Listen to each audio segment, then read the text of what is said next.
Again, what's very important is by you walking them first, you are guiding that you are leading the family, you are leading the pack. With dogs, again, the reason why I make that eye contact, it's very important, is that I'm seeing that bond of trust and respect. A happy hello, animal lovers, and welcome to Vegetarianism, the noble way of living. Yesterday on our show, we met Mr. James Lech, a renowned dog whisperer from South Africa, whose rehabilitation programs involve transforming the lives of both dogs and people. And one of his most effective ways of manifesting positive changes is to help canines and their human companions transition to a vegan diet. Today, James will show us a couple of delectable plant-based recipes that can be made and enjoyed by all members of the family, even the furry four-legged ones. Thank you very much and welcome to my home. It's a very humble kitchen where I enjoy having meals prepared not only for myself but for my guests and dogs. We're going to be doing two dishes today: courgettes and asparagus warm salad with butter beans, and then a Napolitana pasta. And the reason why I chose the pasta was it's something that you can easily get in a restaurant that you can also share with your dog. List of ingredients are as follows. You require your olive oil, your rocket, your parsley, basil, cashew nuts, de-pipped olives, chopped mushrooms, diced tomatoes, frozen peas, butter beans, courgettes, and asparagus. So let's move on to the cooking. I'll take you to the stove and I'll show you actually how we put all these ingredients together, and this whole dish would feed a family of 5 or 6 in under an hour. Because I have a 4-plate stove and I want to get things really efficient and quick, I decided we'll do a couple of things at the same time. So in the far corner here, I have my pasta already going with the water. This will cook for about 20 minutes. Going on in the background here, I'm actually going to have some water boiling, and I'm going to use my wonderful bamboo steamer. If you have very thick asparagus, you always want to ensure that it's going to take a little bit longer than your frozen peas. So using a double stack system works very effectively to you. First thing we're going to do is we're going to fry up the courgettes. Put a dabble of olive oil or any other oil that you choose, and make sure that it's already quite high heated. Slapping it on top, giving it that wonderful seared feeling. You want to get it nicely brown and well seared for the duration of the cooking. In other parts over here, I'm working on the sauce for Napolitana. Again, dribbling some olive oil. You then add the mushrooms.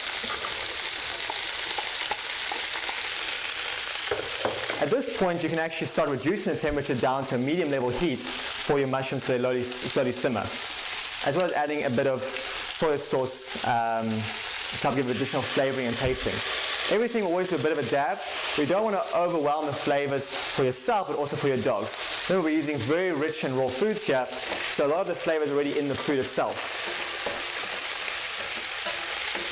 The next thing we're going to work on is making the pesto sauce. I always recommend having a Vitamix or Blendtec. Put a couple of teaspoons of olive oil, adding your pine nuts and rocket leaves. Now traditionally, pesto when you find in the shop isn't actually vegan because they add cheese. Always make sure that you massage your lemon really well. That helps make it a lot easier when it comes to slicing it and pouring it inside.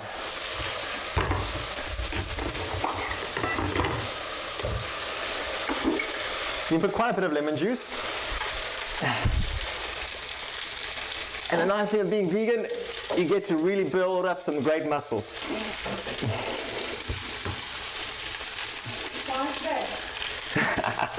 Because you have to get your hands really involved in cooking the meals. Okay, it's going to get very loud.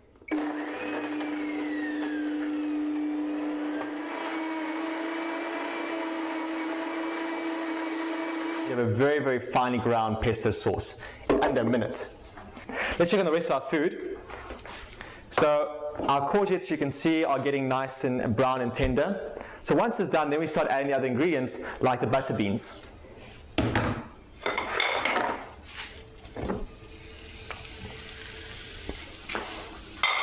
Also, it's been a couple of minutes now, so the asparagus should be looking pretty good. And I can also add my peas now to have the two of them cooked at the same time. Once you've added the butter beans and the oil's nicely infused in the courgettes, you may start adding some soy sauce to give that bit of extra flavor and color and texture.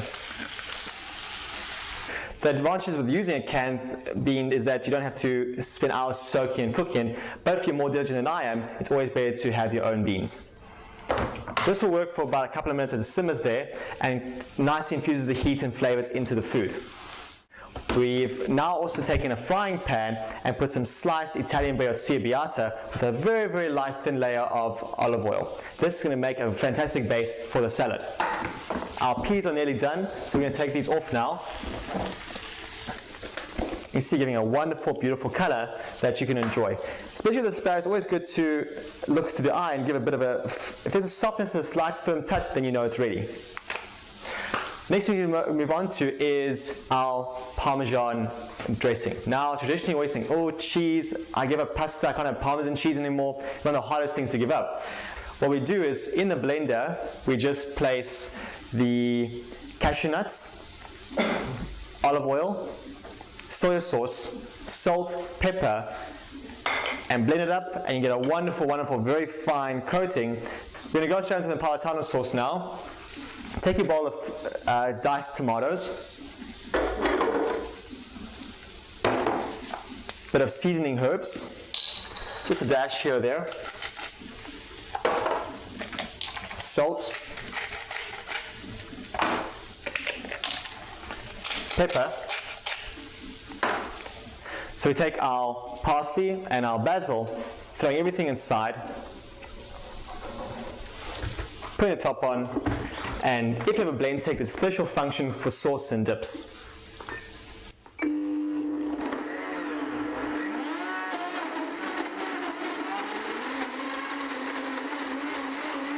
When you are using fresh tomatoes, you do need a bit of tomato paste for the strength and texture and taste. Because the whole tomatoes themselves tend to give it a bit of a more acidic taste. It gives it a bit more of a pinch. And I forgot the sugar. My goodness. Let's redo that again.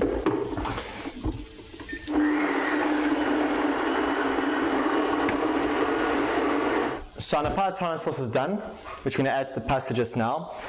Now that you have your courgettes and butter beans, we're taking the peas and the asparagus and adding them both to the dish.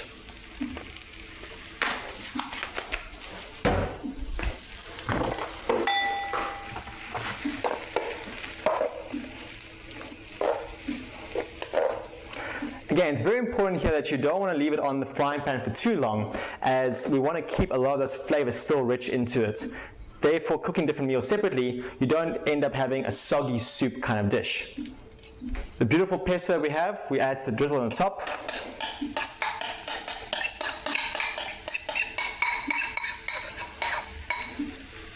The great thing with going vegan is that you'll find your lifestyle is actually a lot more affordable, and all these dishes here are not going to break your piggy bank. Because especially when you have, like me, as many dogs I do, you want to find the most nutritional and cost-effective way of feeding them. So this we took off after about a couple of minutes on the stove. What we do now is we would add our wonderful sauce and put them together. Leave on the pan for about 30 minutes to simmer and cook nicely, and you'll have a wonderful pasta dish. As I was finishing off and cut away from the pasta sauce, only at the very end, for the last minute or so, do we then add in the olives so that it does not become overcooked. Preparing the dish, we lay the pasta, the sauce, a bit of garnish on top, and then take as much Parmesan nutting that you're wanting. I generally like to be very generous about it, and also don't forget to add it for your dog friends as well. I always love giving my dogs some pumpkin seeds, walnuts, cashews, you name it, macadamias even, they love it. As long as it's finely ground and they get to absorb it, it's ideal. We have our wonderful seared courgettes with the butter beans, the peas, asparagus, pesto sauce, lightly put on a wonderful bread. Giving for the dogs for best absorption, because dogs don't have molars like ourselves, you want to put in your Blendtec or Vitamix and liquidize the food with some water. And essentially all your dog's going to do is drink it up like a soup.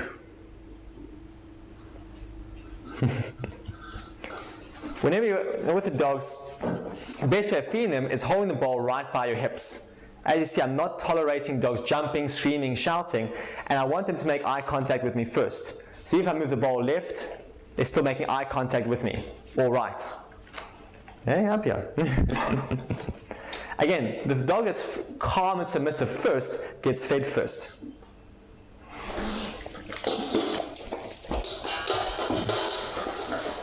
Now I warn you, they eat this food extremely quickly.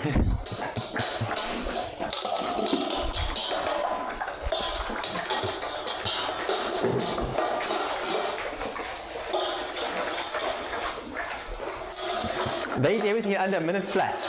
Snacks I love to give my dogs as well are wonderful walnuts. So instead of you having that raw meat or biltong, you can just use this to get your dog's attention and enjoying the snacks.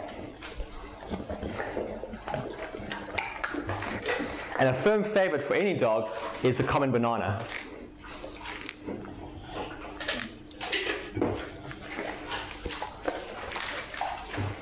Like you and me, having those horrible chewy, toughy things are quite a nuisance in the household, particularly the smell and having the meat products.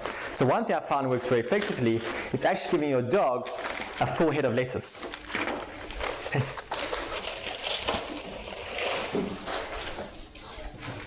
So a Chihuahua will eat about 400 grams of mixed raw vegetables a day. Muscular, more powerful breeds like Rottweilers, German Shepherds, they'll consume between 2 and 3 kilos a day of vegetables, and your Bulldogs about 750 grams a day. You feed your dogs before you sit down to enjoy your meal? The most important thing is to always walk your dogs first. By you walking them first, you are guiding them that you are leading the family, you are leading the pack. With dogs, again, the reason why I make that eye contact, it's very important, is that I'm seeing that bond of trust and respect. One thing I really love about preparing the food for the dogs and cooking for them and serving it to them is by actually getting your hands involved in your emotion and energy and feeling. They pick up that, they feel that. Where you know, traditionally with dry kibble food, because oily residue and we feel this sort of uncomfortableness with it, we tend to just throw the food in out of convenience and chuck the bowl down for the dog. But as you remember growing up as a child, you felt the love from your mother when she was wonderfully serving that dish for you and putting it on the table, making that eye contact and warmth with you.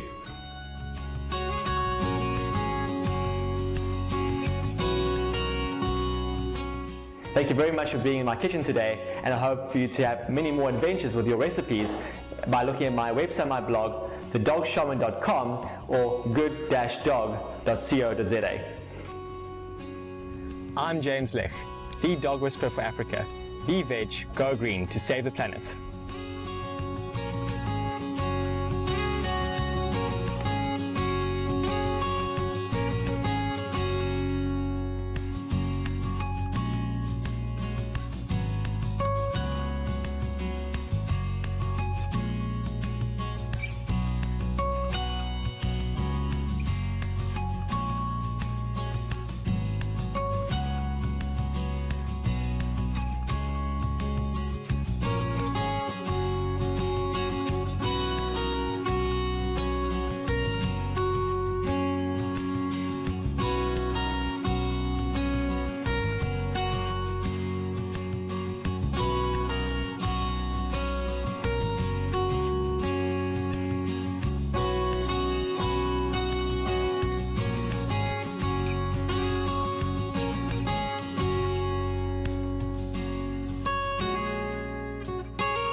malamu mpona mokolo ya lelo na elubu na biso végétarien.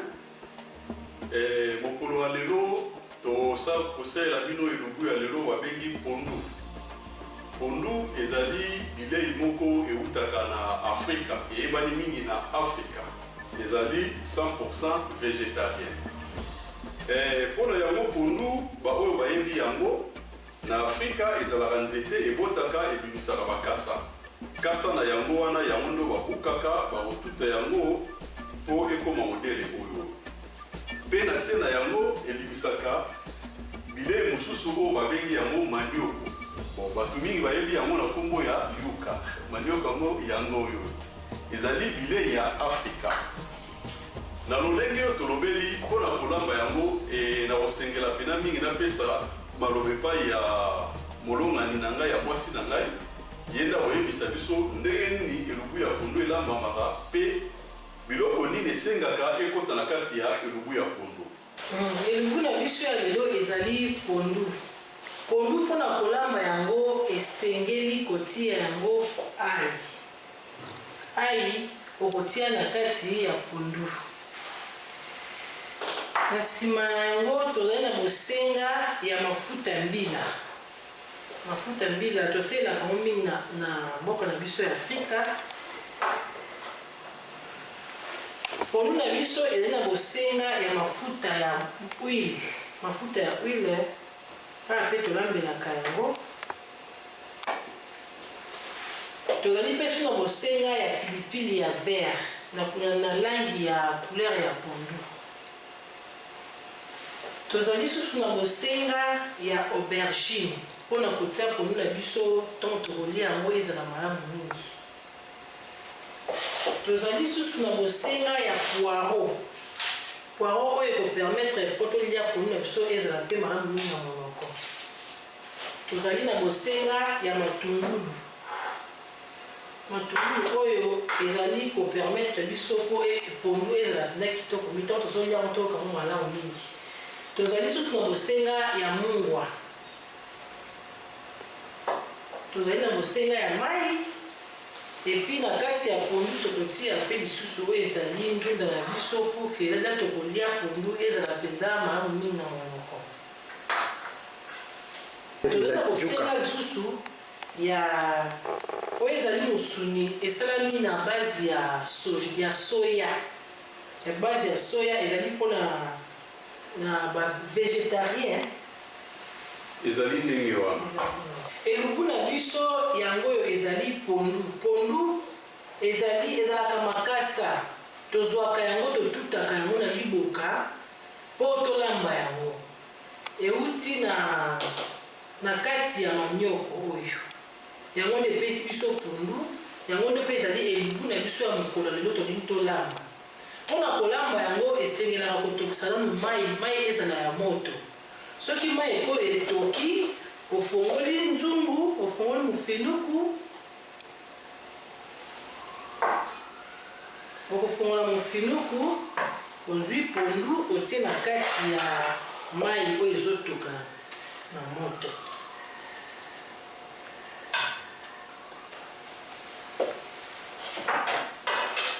Tomatisi mwa moto po epela malamu. Na kati ya pondu na biso ndenge ezali kotoka, tozali na bosenga ya piment vert. Piment vert oyo tokozwa yango, tokokata yango na morceau mike po epermettre biso elemba malamu. Tokokata yango na bière moko ya mike po ntango tokotia yango na kati ya pondu elima. Tokokata pilipili na biso. Tokokata yango morceau ya mike. Tokokata yango ezala mpenza na morceau moko ya mike. Tokokata yango totie na sani. Totia yango susu na moto tokangisi yango na pondu na biso. Bosenga ya poiro. Poiro na biso mpe tokokata yango lisusu mike.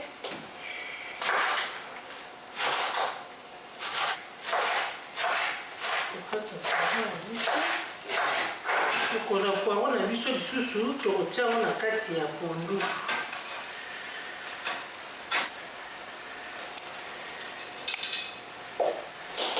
Tozwi lisusu matungulu tokokata yango susu na portion mike.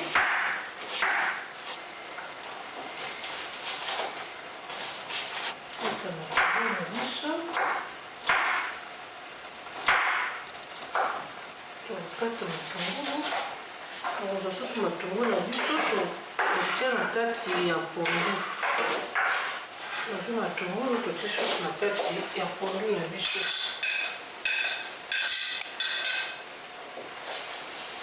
Oyo tokokata tozwa aubergine na biso tokolongola yango baposo po epermettre biso ntango tokotia yango na pondu na biso ezala mpenza makasi mingi te. Tokata tolongola baposo. On va poser l'aubergine.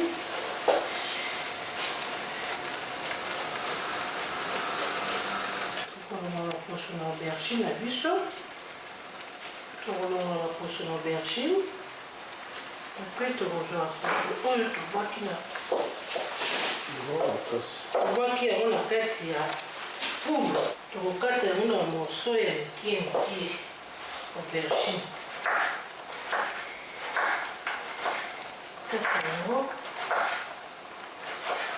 Kata aubergine na biso.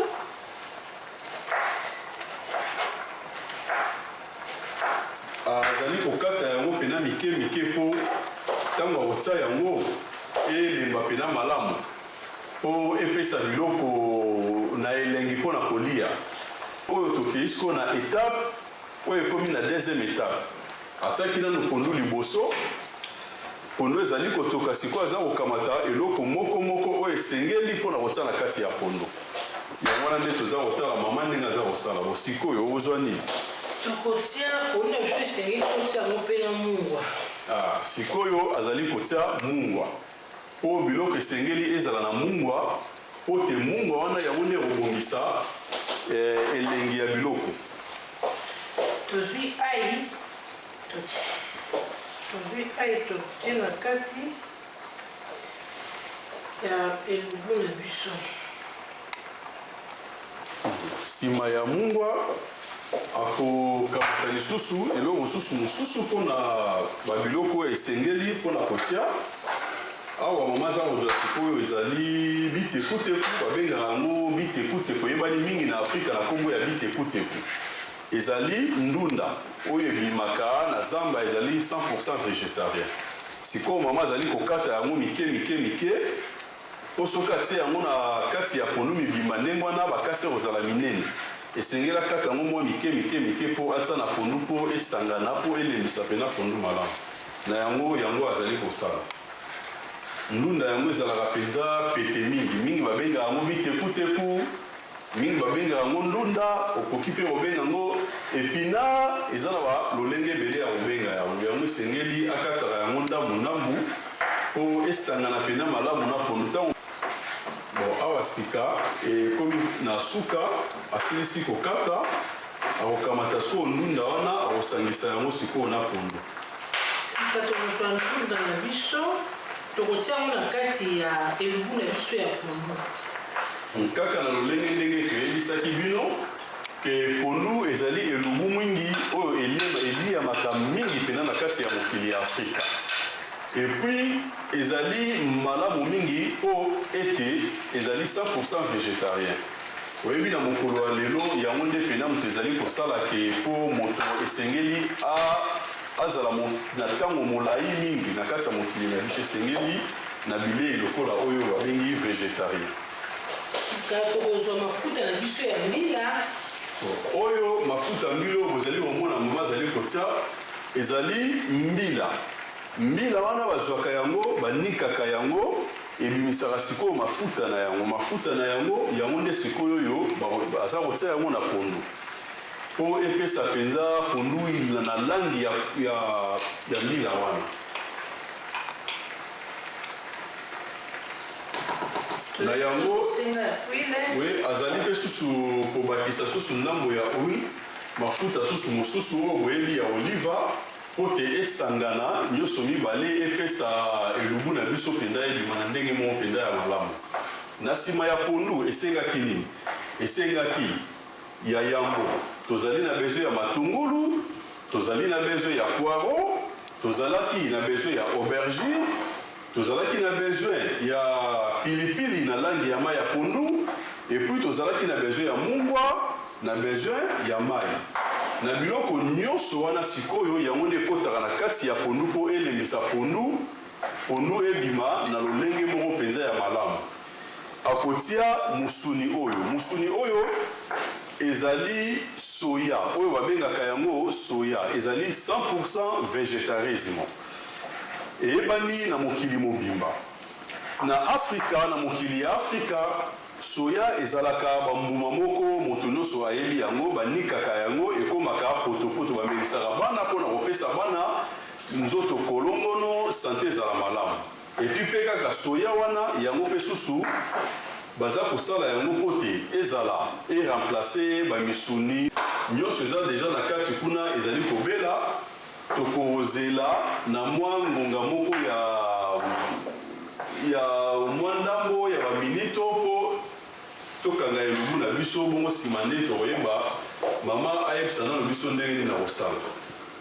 yango nazoprofite nazwa soya oyo natie na kati mpona tika mpenza ta mingi mpo ebela kaka nzela moko na pondu na biso. nafongoli mofiniku na ngai, nazwi soya nazotia yango na kati ya pondu na biso.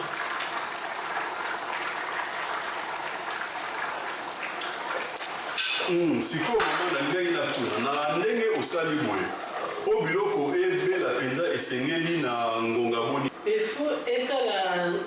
faut esala zomi na mibale minei zomi na mine na yango wana na ndenge mama oti koloba elubu na biso ya mokolo ya lelo pondu esengeli mpona kolia yango mpo pondu ebela penza mingi na moto, il faut efanda au moins zomi na mine. Na nsima ya ngonga ya zomi na mine wana nde tokoki kolongola yango elubu na biso kozala vraiment na bosenga mpona kolia. Na yango sikoyo tozali kozela biloko na biso ebela. Bandeko ya bolingo ndenge tobandaki bino na ebandeli tokomi na suka ya elubu na biso ya mokolo ya lelo babengi pondu. Ezali bilei moko 100% végétarienne ya Afrika. Sikoyo pondu yango oyo esi ebeli komi sikoyo boye. Alors sikoyo tokomi na tango ya komeka elubu na biso ya mokolo ya lelo mpo bomona yango ndenge kozala. Toza komeka bilei na biso ya elubu ya mokolo ya lelo. Oyo ezali pondu. Okoki kolia yango na loso, tolambaki pe loso. Okoki pe soki olingi okoki kolia yango na manioko to na lipa na ndenge yo mo olingi. Me pona mokolo ya lelo elubu na biso tosali yango na loso. Yango toza komeka.